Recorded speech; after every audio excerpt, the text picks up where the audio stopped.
Hi friends, welcome to shopping Tamil tech. நான் உங்கள் கோகுல் முருகன். இன்றைக்கி என்ன பார்க்க போகிறோம்னா, இப்போ பார்த்தீங்கன்னா சமீபத்தில் நிறைய ஆன்லைன் கிளாஸஸ் எல்லாம் நடந்துட்டுருக்கு. ஸோ அதுக்கு பார்த்தீங்கன்னா நிறைய பேர் லேப்டாப் வாங்கலாம் அப்படின்னு ஒரு ஐடியா தொலைவிட்டு இருக்கீங்க. ஸோ அதில் பார்த்தீங்கன்னா இப்போ ஒரு லேப்டாப் வந்து நான் அன்பாக்ஸ் பண்ணி ரிவ்யூ பண்ண போகிறேன். அது என்ன லேப்டாப்னு பார்த்தீங்கன்னா Asus Vivo 14 Core அப்படிங்கிற மாடலில் லேப்டாப்பை அன்பாக்ஸ் பண்ணி அதோட ஸ்பெசிஃபிகேஷன் மட்டும் பார்க்க போகிறோம். வாங்க இன்றைக்கி வீடியோக்குள்ளே போகலாம். Asus VivoBook 14 Core அப்படிங்கிற மாடல் இது பார்த்தீங்கன்னா i3 8th Gen processor use பண்ணிக்கிறாங்க. 4GB RAM 512GB SSD கொடுத்துருக்காங்க. இந்த லேப்டாப் பார்த்தீங்கன்னா நான் ஃப்ளிப்கார்ட்டில் தான் வாங்கினேன். அதில் இருக்கிற கவரெல்லாம் எடுத்துட்டேன். இப்போ பார்த்தீங்கன்னா லேப்டாப் அன்பாக்ஸ் பண்ணி வச்சு உள்ளே பார்த்தீங்கன்னா லேப்டாப்னு வச்சுருந்தாங்க. அந்த லேப்டாப் எடுத்துகிட்டு உள்ளே என்னென்ன இருக்குதுன்னு பார்த்துடலாம். அதாவது இது எஸ்எஸ்டின்னு சொன்னாங்க. இது வந்து கொஞ்சம் ஃபாஸ்ட்டாக இருக்கும் அப்படின்னாங்க ஹெச்டிடி விட. நெக்ஸ்ட்டு பார்த்திங்கன்னா யூசர் மேனுவல் கொடுத்துருந்தாங்க. எக்ஸ்ட்ரா ஸ்லாட்ஸ் போடுறதுக்கு ஒரு இது கொடுத்துருந்தாங்க. அதுக்கப்புறம் சார்ஜிங் கேபிள்ஸ்லாம் கொடுத்துருந்தாங்க. ஸோ அந்த சார்ஜுக்கு அடாப்டர் பார்க்க சும்மா ஸ்டைலாக இருந்துச்சு. சதுரமாக ஒரு வித்தியாசமாக நல்லா இருந்துச்சு. நார்மலாக பார்த்திங்கன்னா செவ்வக டைப்பில் தான் இருக்கும். இது பார்த்திங்கன்னா சதுர டைப்பில் இருந்துச்சு. இதில் பார்த்திங்கன்னா எக்ஸ்ட்ரா ஸ்லாட்ஸ்லாம் போட்டுக்கிற மாதிரி கொடுத்துருந்தாங்க. அதாவது எக்ஸ்ட்ரா ஹார்ட் டிஸ்க் கனெக்ட் பண்ணிக்கலாம், ப்ளஸ் ரேம் இன்க்ரீஸ் பண்ணுறதுனாலையும் பண்ணிக்கலாம். ஸோ அதுக்கு தான் கொடுத்துருந்தாங்க. 1TB வரைக்கும் 1TB 2TB எவ்வளோ வேணால் போட்டுக்கலாம். ஸோ ஃபஸ்ட்டு லேப்டாப்பை ஓப்பன் பண்ணி உள்ளே பார்த்துடலாம். லேப்டாப் பார்க்குறதுக்கு ஃபினிஷிங் சூப்பராக இருந்துச்சு. ப்ளூ கலர் மாடல் தான் வாங்கியிருந்தேன்.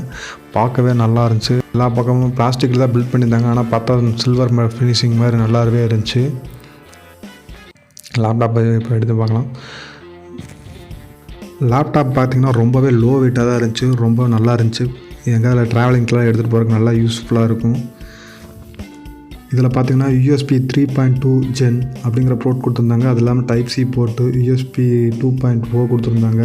அப்புறம் Type-A போட்டு மைக்ரோ SD கார் ரீடர் போட்டு HDMI போட்டுன்னு நிறையா போர்ட்ஸ் கொடுத்துருந்தாங்க. ரொம்பவே நல்லா இருந்துச்சு. இந்த லேப்டாப்பில் பார்த்திங்கன்னா கனெக்டிவிட்டி பொறுத்த வரைக்கும் எந்த ஒரு பிரச்சனையுமே இல்லை.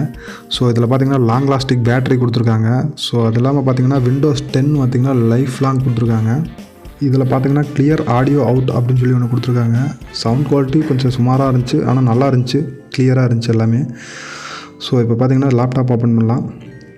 உள்ளே பார்த்திங்கன்னா டிஸ்பிளே ஃபுல் ஹெச்டி டிஸ்பிளே கொடுத்துருந்தாங்க. அது பார்த்திங்கன்னா நானோ டிஸ்பிளே தான் கொடுத்துருந்தாங்க. நானோ டிஸ்பிளேனா ஒன்றும் இல்லைங்க, அதாவது அதிக நேரம் யூஸ் பண்ணாலே டிஸ்பிளேக்கு வந்து எந்த பாதிப்பும் வராது, நமக்கு கண்ணுக்கு வந்து எந்த பாதிப்பும் வராது. அதுதான் நானோ டிஸ்பிளே. இப்போ பார்த்திங்கன்னா பொதுவாக CCTV கேமராவில் நானோ டிஸ்பிளே தான் யூஸ் பண்ணிப்பாங்க. ஸோ இதில் பார்த்திங்கன்னா ஃபிங்கர் பிரிண்ட் சென்சாரும் இருக்குது. இந்த லேப்டாப்பில் பார்த்திங்கன்னா கேமிங் அந்தளவுக்கு விளையாட முடியுமான்னு தெரியல. ஆனால் எக்ஸ்ட்ரா ஸ்லாட்ஸ் எல்லாம் போட்டுக்கிறதுனால கேம்ஸ்லாம் லோ வெயிட் கேம்ஸ்லாம் நிறைய விளையாண்டுக்கலாம். பட் ஆனால் இது படிக்கிறவங்க நிறையா யூஸ் பண்ணலாம். இதில் வந்து பார்த்திங்கன்னா டர்போ பூஸ்ட் 9.39 GHz ப்ராசஸர் கொடுத்துருக்காங்க. ஸோ இதில் பார்த்திங்கன்னா Intel ingredient ultra HD display கொடுத்துருக்காங்க. கிராஃபிக்ஸஸ் கொடுத்துருக்காங்க. ஸோ இதில் பார்த்திங்கன்னா 64 பிட் சப்போர்ட் இருக்குது. 4GB RAM. இதில் பார்த்திங்கன்னா 112GB SSD, அதாவது HDD விட இது நல்லா ஃபாஸ்ட்டாக இருக்கும் அப்படின்னு சொல்கிறாங்க. இதில் பார்த்திங்கன்னா கீபோர்டுக்கு ஒரு லைட் செட்டிங்ஸ் கொடுத்துட்டாங்க. சூப்பராக இருந்துச்சு லைட் செட்டிங்ஸ் பார்க்குறக்கு. நைட் டைம் யூஸ் பண்ணுறதுக்கு பிரச்சனையே இல்லை. இதில் பார்த்திங்கன்னா 3 டைப்ஸ் இருந்துச்சு, லோ, மிடில், ஹை அப்படின்னு. தொடர்ந்து என்னோடய வீடியோவை பார்க்குறதுக்கு சப்ஸ்கிரைப் பண்ணுங்கள். பக்கத்தில் இருக்கிற பெல் ஐக்கானை கிளிக் பண்ணுங்கள். என்னோடய வீடியோஸ் பிடிச்சிருந்துச்சுன்னா லைக் பண்ணுங்கள், ஷேர் பண்ணுங்கள், மறக்காமல் உங்கள் கமெண்ட்ஸ் பண்ணுங்கள். Thank you friends.